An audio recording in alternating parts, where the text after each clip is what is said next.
بعد مسئله فدرالیسم. ببین ما مدت قابل توجهی مجیدم شاید بشه بود که این صحبت فدرالیسم رو درزه میکنن که در حقیقت یه روپوشی است، یه حجابی است گذاشتن روی تجزیه طلبی. خیلی ساده. یه دفعه همین کردان یه دسته دیگه اینا که میگن آقا تا فدرال دشه مملکت درست نمیشه و بعد حقوق مردم در حکومت فدرال تحقق پیدا بکنه. بله.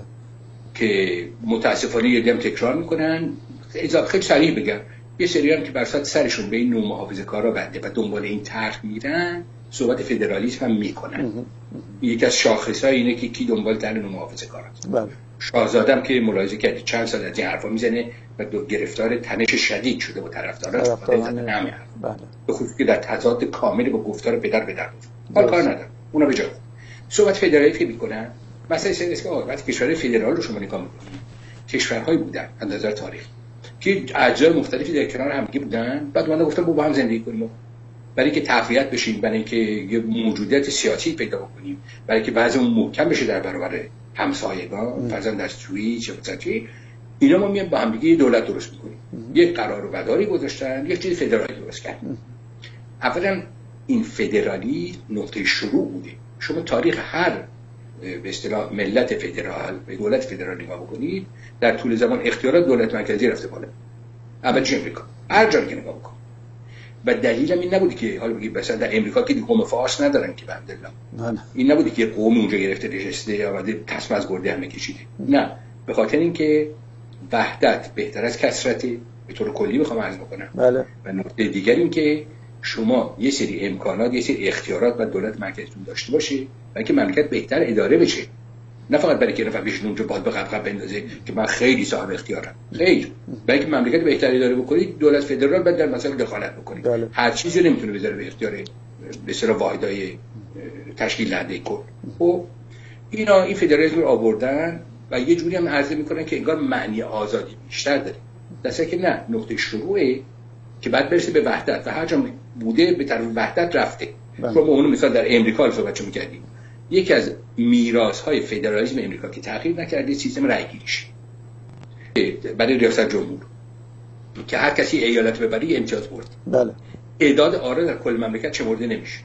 چند باری مسئله پیش اومده که طرفی که باخته تعداد آراش در کل مملکت بیشتر بوده، در اعتراض کردن. دفعه آخر همین ترامپ. بله، همین دوره آخر. دقیقاً. ولی به اصل چون اینطوری کارم میکنه کسی دستش نزنه. ولی آیا واقعا بهترین سیستم هست یا نه؟ این سیستم عتیقه است. حالا اون اونجا کار میکنه. آدم که دنبال این نمیره که. مسئله این است بره به طرف وحدت. در کشوری که وحدتش قرن‌هاست تأمین شده، آدم بیاد صحبت از فدرالیسم میکنه، یعنی میخوام تیکه تیکش بکنم، هیچ معنی دیگه هم نداره. درسته. یعنی این مقدمشه. در مورد عراق که حالا قرن‌ها نیست، 100 سالشه، 70 سال، 80 سالشه، اینطوری شده، آمدن صحبت از فدرالیسم کردن. فدرالیسم تمام و کمال گرفتن. از تمام امکاناتش بهره بردن. چنگ به نفتی انداختن که مال خودشون نبود. با سوء استفاده از حمله داعش کرکوک رو رفتن گرفتن. بله. نفت بله. پولش هم رفت به چاه ویل فساد، به یک شایش به مردم اونجا نرسید. فریادشون محاسبونه که همش بدهی و اینا. آخه یه دولتی که آخه هیچی هم نداره، اینجوری یه ارتشی داریم عمده است، پول چرا اونجا میدید؟ مثلا آموزش پرورش چنین شده، راهسازی کردید، سدسازی، چی؟ پول رفته، بقیه‌اش هم خواهد رفت. گفتم پیش فروش شده، بقیه‌اش هم میره. اینا رو آوردن دادن دست اینها، میان میگن ما اینطوری میخوام اداره بکنیم و یه همچین حالتی درست بکنیم. خب این فدرالیسم تجویزش برای ایران مقصود جز تجزیه طلبی نیست. اونجایی که تجویز شد به زور آمریکا و اجرا هم شد، دیدیم که در نهایتش تقویت تجزیه طلبی داره. یه چیز خیلی کوچیک فقط عرض بکنم برای بینندگان، این توجه باشه که آقا فدرالیسم قومی داریم و فدرالیسم غیر قومی. فدرالیسم قومی مثل یوگسلاوی بود که همون خطوط قومیش رو الماس کشیدن، زدن و خوردش کردن. بله. با جنایات وحشتناک. در مورد آمریکا اصلا فدرالیسم قومی نیست. کمابیش همون گروه قومی واحد بودن، رفتن یه تیکه گرفتن و ایالت جدید شد. درست. ولی اون دفعه هم که ایالات متحده در معرض فروپاشی قرار گرفت با جنگ‌های انفصال، در حقیقت اگر بخواد بازی خود صحبت از مارکسیسم وام بگیره، شیوه تولید بود که قطع اصلی جدایی.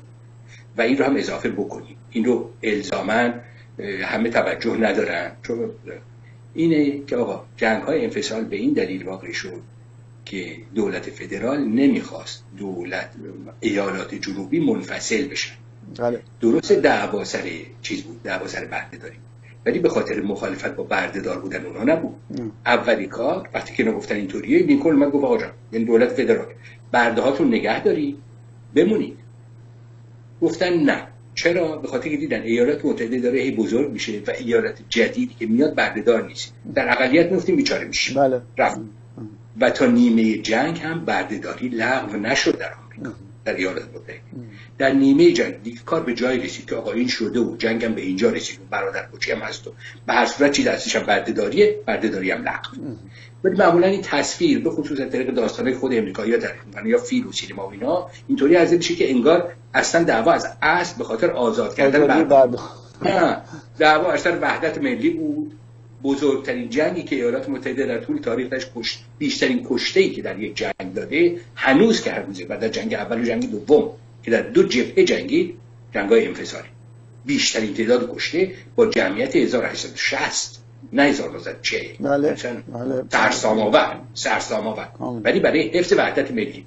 خب البته به منطقه ما که میاد میرسه، دولت‌های چند قرن و چند هزار ساله رو میگن نه اینا کردن چیز. بله.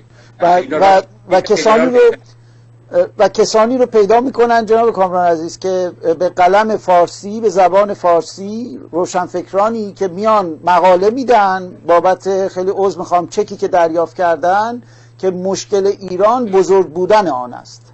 دقت میکنید؟ یعنی تشخیص میدن که اگر ما مسئله داریم و استبداد داریم و بدبختیم و عقب افتادیم و اینا، به خاطر اینکه بزرگیم.